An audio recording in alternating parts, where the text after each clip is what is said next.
whisper, then go louder as I open my hand. You also go louder. Right? Start like a whisper. Go. Well, that's a very loud whisper. All right, go. Like a whisper. Go.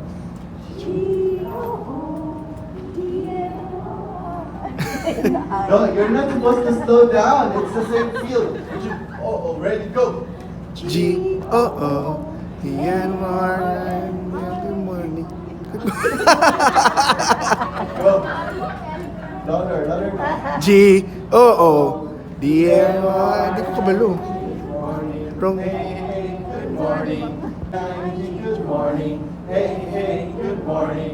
G-O-O-D-M-O-R-I. D-M-O-R? Hey, good morning. So, our invited personality today is a top global motivational speaker and coach. Since establishing Radiance Image Consultancy in 2017, she had helped leaders with their development through her gospel-rooted programs. Sir Arnell, you will love this one. Gospel-rooted programs, right? Thus, our speaker has gained credibility as a leadership expert and an authentic and Christ-centered motivational speaker and coach. Because of all of these exceptional qualities, she has become known as the Radiant Influencer. The Radiant Influencer sounds like the woman for all seasons to me, right? Now, yes, the star for all seasons. Well, let's add more, not just a star, but the radiant star for all seasons, all right? So while this radiant star for all seasons is a top leadership development motivational speaker and coach in the Philippines, her influence goes beyond her native country. She has trained and coached entrepreneurs, professionals, and corporate executives from all over the world. Moreover, international associations and organizations often invite her to speak at their events. Your invited star for all seasons is your speaker and trainer of choice. She received the Image Asia Advanced Practitioner AP certification, Image Asia Essentials IE certifications, and Diploma certification from the Academy of Image Mastery and the London Image Institute. We didn't even know these institutions exist, all right? So we should go there one day, all right? But who needs to go there when we are already here, right? With that one who's been there. Okay, so she also received her Masterclass certification from the Illustra Business School in the US, the United States. She also holds an international certification of Certificate Image Consultant from the Association of Image Consultants International, or AICI-CIC. Right, I see. Okay, now, so I didn't know that you have to go through all this to be an image expert. Okay, so all we have to do is, it's more than just selfie every day. Okay, so before the pandemic, our speaker traveled to different countries to help leaders in their transformation. The countries she had reached include Japan, Taiwan, Singapore, Hong Kong, the United States, Brunei, Russia, and Abu Dhabi. Okay. So our speaker continued to carry out her mission when the pandemic hit the world. She has developed leaders through her virtual keynote presentation and leadership development programs. Her audiences have come from various countries such as Mongolia, Trinidad and Tobago, Kenya, Mexico, Singapore, Bangladesh, Australia, Malaysia, India, Hong Kong, Dubai, Germany, Canada, and the United States. Sounds like I'm hosting a beauty pageant, right? With all the countries she conquered. All right. So hence over 50,000 participants from all over the world have been touched by our speakers' talks and presentation. They can all attest to her dynamic and life-changing keynote presentation and leadership development programs, regardless of nationality. Truly, she is one global speaker. Ladies and gentlemen, right? Truly a radiant star for all season, the radiant influencer of the Philippines. Please welcome Toni Miranda.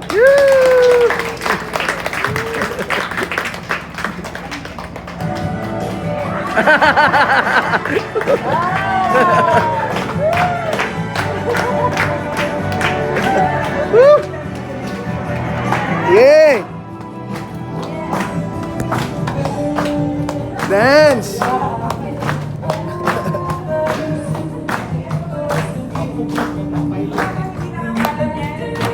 Wala ko ka-relate ang nga song.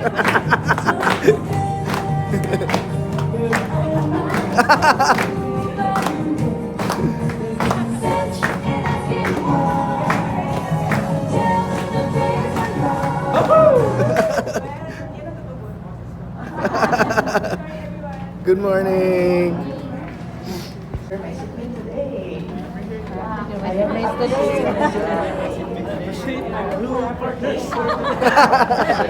Next is, I invite you to Blue is the safest para nato. no bags, just your envelope, your notebook, and your pen. You can also have your cell phone there, but no bags. How are you remembered? Is it a stereotype? Is it something that yung level pa iba na? But is that something sustainable? And of course, develop holistic image and so on, behavior, etiquette, and meron bang such thing as 21st century when it comes to image, or is it something classic? Yeah. The art of, sabi natin, pambobola in a nice way. Sabihin mo, timeless ka, classic to. Sabihin mo sa katabi mo. Huwag mo sabihin yung age mo, timeless. Timeless ang beauty mo, girl. Timeless ang beauty mo, ma'am. Sige, picture ako na ako. Timeless ang beauty mo. Picture ako.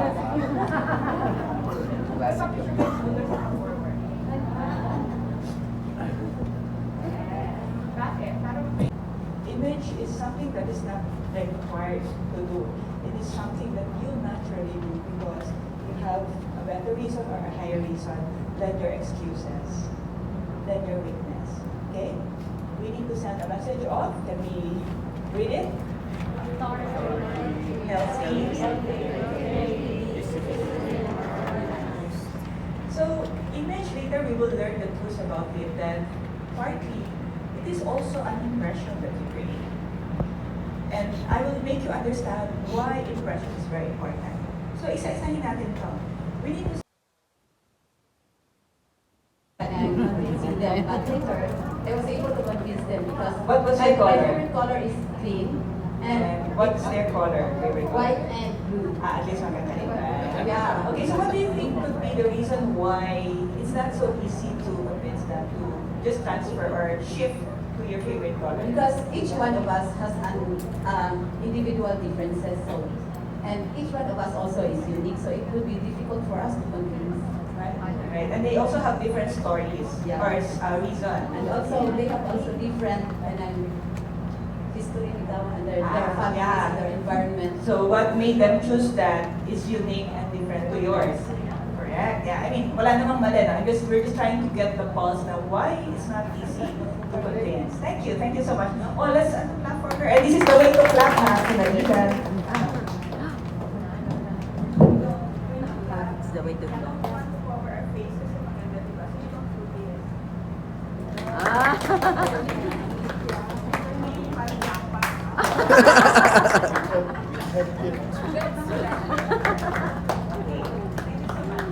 So what was your color and what was their choice?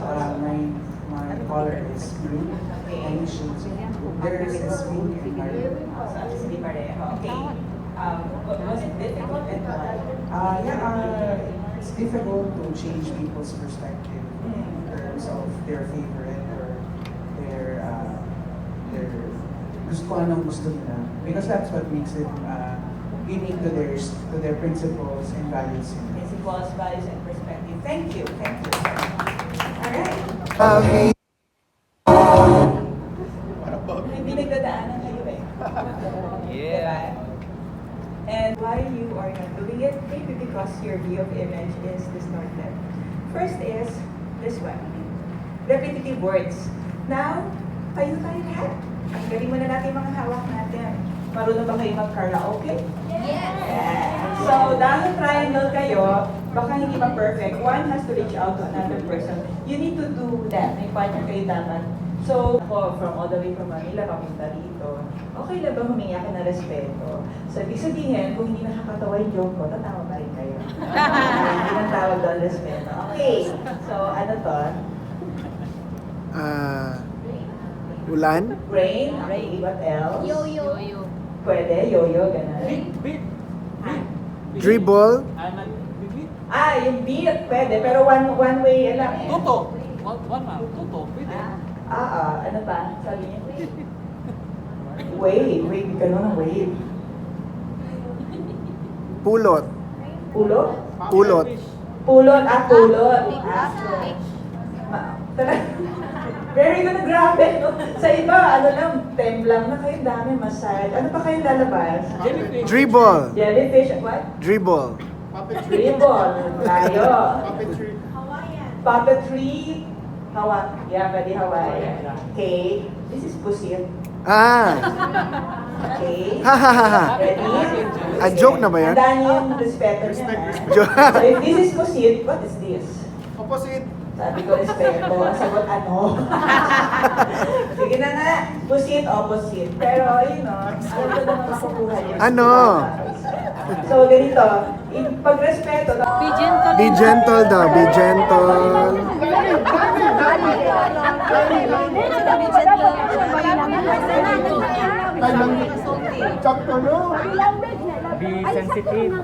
Be sensitive. Tama. Tsapa. Be honest. Correct. No bashing. No bashing.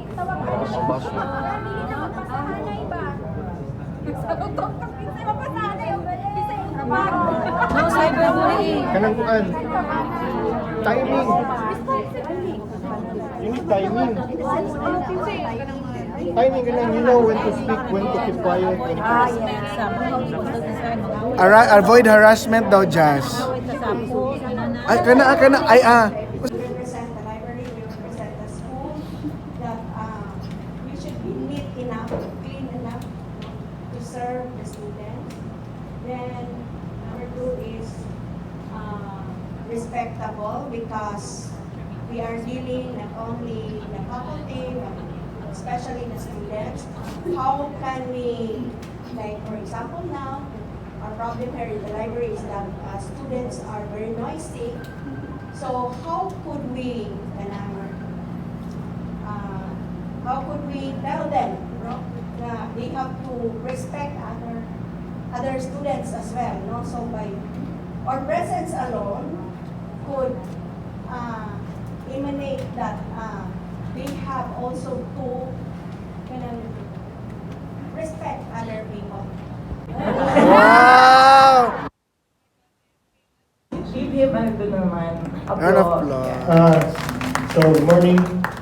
I'm here in front of you to give our insights on how we can improve our communication.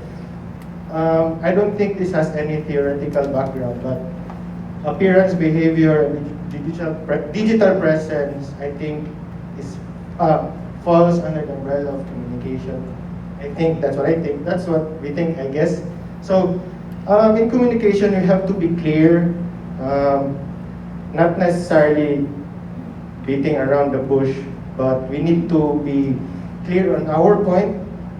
Speaking in the experience being in the office, we make transmittals most of the time, so we have to be clear in what we are trying to say or what we are trying to point out. And proper words, I have read in the book of Toni Robbins, Awaken the Giant Within, that words are very much important, especially the proper words, because it might not be the one that we were really trying to say. So choosing the proper words is very important. And preparation. There are some who are good in impromptu speaking or just, but we believe in group 3 that preparation is really key in trying to communicate something. If you want to say something to your boss, you cannot just barge into her office. Instead, you prepare, you bullet it down, and deliver what you have to say to her. And accountability and responsibility, we are not sure if this is the correct term to use, but it's just like proper line of communication. Proper line of communication meaning you cannot, to improve communication, not being confused or not being, because relaying. Let's behave. Wala na clap. Sige. Okay, go. Good morning once again. So we librarians and staff are considered as one of the executives here in this organization. So for us to be a very good executive or a very good leader, one very technical about it is we have to have a good behavior. So we listed a bunch of behaviors, and as you can see, these are all self-explanatory. But as you can observe also, we don't limit to behavior. We also put their behavior with skill set. So again, going back to the idea of a good executive or a leader, let me just highlight some words like punctuality. So if you're a leader in this organization, so for you to be able to what they call this, mirror or let your subordinates be punctual, so what will you do? So you have to be punctual also. So you don't expect na dapat siya dili malate if ikaw mismo you are late. So you have to set as a good example. The listing is arranged from warming up to the more detailed or more focused listing. So first there is share your own thoughts, because my observation coming from the other aspects of appearance, behavior, and communication, it usually is a bent reflection in the digital presence, or most often we're guilty with that, na medyo hindi siya yung totoong appearance, behavior, and communication. We just wanted something polished on the digital presence. However, either bent or not, it would help or destroy others. For example, if you share your own thoughts, we listed that there because it can be probably you share more thoughts, or probably you tailor it that your thoughts would not be detrimental to others. And some of our colleagues also said they help one another because it's more on not the comfortable zone, especially on the age group of our library personnel. So we need to coach, mentor in terms of digital presence. Yeah, that's why it's also here, digital literacy skills. We need to identify what needs to be improved in our colleagues and those who have something that they have siguro mga best practices with regards to digital presence. So I think the reflections of the initial listings is more on they need to know. They need to be mentored because it's here how to market, what has been learned. Then they have no confidence, they lack confidence in sharing their own niche in digital, in their social media. Yeah, again, lack of knowledge. How to innovate in terms of digital presence. They just thought na kung ano yung pinaka-real world, pwede na yan agad-agad diretso sa digital presence. They forgot that it can be improved so that it can immediately be matanggap at maintindihan.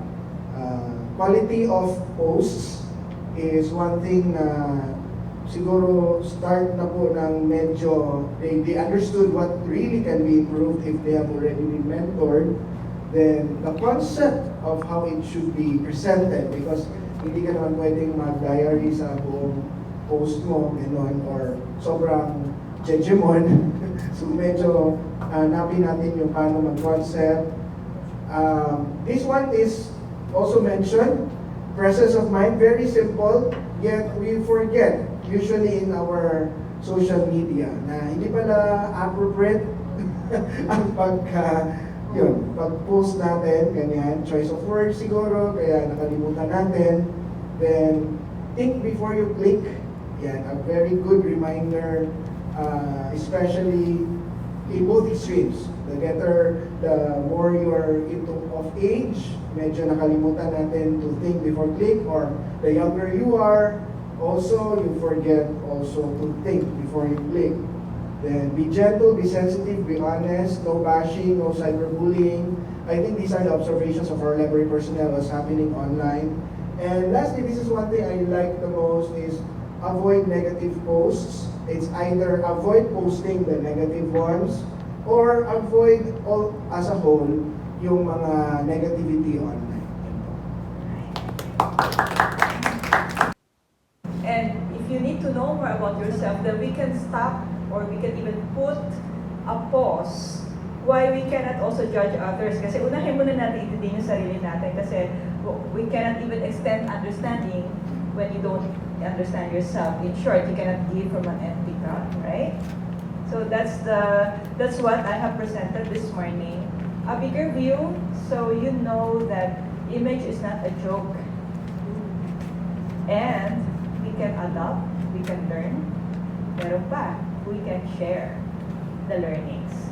So what did you learn about yourself or anything that somehow created an impact in you this morning? Any insights or any realization and any learning?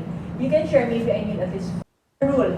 Make sure that the words, not the verbal, which is just what, 7%, synchronizes with everything. Your hand gesture, your facial expression, that's why you need to record yourself.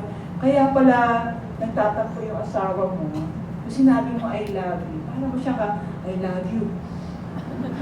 Yun pala, sumisikot ka na. Di ba? Practice it, practice it. And there's one more. When you present, make sure that your gesture aligns with timing. Example, you wanted to achieve goals, and goals is something na pababa or pataas? Taas. So you do not say, this year, the library's aim is to achieve this, babaksak, this, that. You don't say future nang nakaganon. Asan ba future natin? Harap.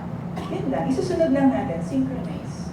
And you can do like mga bubble, basta remember that your action speaks louder than your words. Just imagine, ginagano mo lang kasi sabi. Kaya practice nyo na sa mga restaurant yan. And when you let's say see each other, sabihin mo, more, di ba? More. Practice pa more kasi habit yan na ipa-farm natin. Okay? We're good. Now, Get around the bend. I'm to the door, I can't take anymore. It's not you. You let me down again.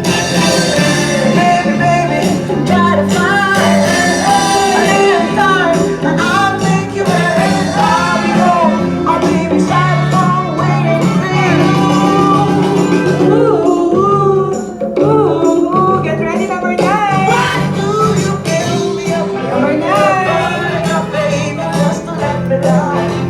Undress me around and then worst of all, Number 9, mag-class na mga kayo. when you say you will.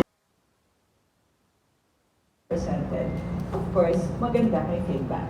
Okay ba yon? So without knowing who wrote those, sabihin lang natin, thank you for the feedback. Thank you for the feedback. Ngayon, yung mga hinala yung nagsulat niya, medyo tingnan niyo siya. Thank you for the feedback. Okay, we're good. Now, pwede nyo na ayusin na parang classroom type. He will put you back as long as you are willing because we have the free will of choice. Very patient siya sa atin and I hope you give him a chance to put you back to that original design niya sa'yo. Kung yumabang ka man, balik lang. Yun ang maganda kay Lord eh. Pwede ka mag-repent at pwede ka maghingi ng forgiveness. Now, can I do it? Wala na kasing model. Ako na lang ulit. Okay. Can I do it? Mahirap eh. I face persecution. So, I focus on the truth that is above all truth. Pag sinabi nila, ang landi mo, gold digger, balik ako sa truth. Ganun din ikaw pa nagbabago. There will be someone who will make sure you will not change, right? Lahat aanuhin. Nagpagupit ka pa, wala namang impact, di ba? Ganun ang image eh. Transformation will always invite mockery. It will always invite discouragement. But when you are focused with one, only source, only audience, remember the truths of who you are, then just move. Move towards the Lord, not towards revenge, not towards anything else. Okay, so I'll give you 7 habits. Kaya pa? Last 7 habits? Yes. 7 habits. First is focus on your vision. That's why you need to have a personal vision. I am very clear, again, I will share with you, I'm very clear with my vision. I want to become that radiant influencer, empowering leaders to achieve sustainable success and leave an inspiring legacy. So I don't give up. May nag-chismis sa akin left and right, I don't give up. Punta akong abroad to study, balik, I don't give up. Not ipamuka sa kanila, not anymore. To show that anyone who went so deep or maybe negative, sabi nila from 0 to hero, kaya because we will not do it alone. We will do anything, we can do anything for Christ, right? Next, consistently demonstrate extraordinary confidence. Babaksak ka balik because it's not on your own strength but with the Lord. That's your source of confidence. Decide to live without compromise. Huwag nang gray area. Yes or no lang talaga. Susundin mo ba si Lord or hindi? That's it. Decide to live without compromise. Even if everyone else is having compromise, choose not to have one. The Lord sees in secret your good deeds. Definitely. One thing I can really prove na He blesses my obedience is my family's restoration. That's why do you know that we almost died in 2021, me and my husband, because of COVID. But we were just holding on. My children were just holding on na makakapag-silver wedding kami. And true enough, ubus ang funds namin sa hospital. And all those, pati damit, donated. And I'm happy because Channel 7, 700 Club has been waiting to feature. Kasi yun yung pang-ending nila eh. Finish with effortless grace. I became a president of one big association, Philippine Association of Professional Speakers. Ang sarap mag-iba. Kasi ang daming politika. Pero lalo ko iniisip, nilagay ako ni Lord dito for a reason.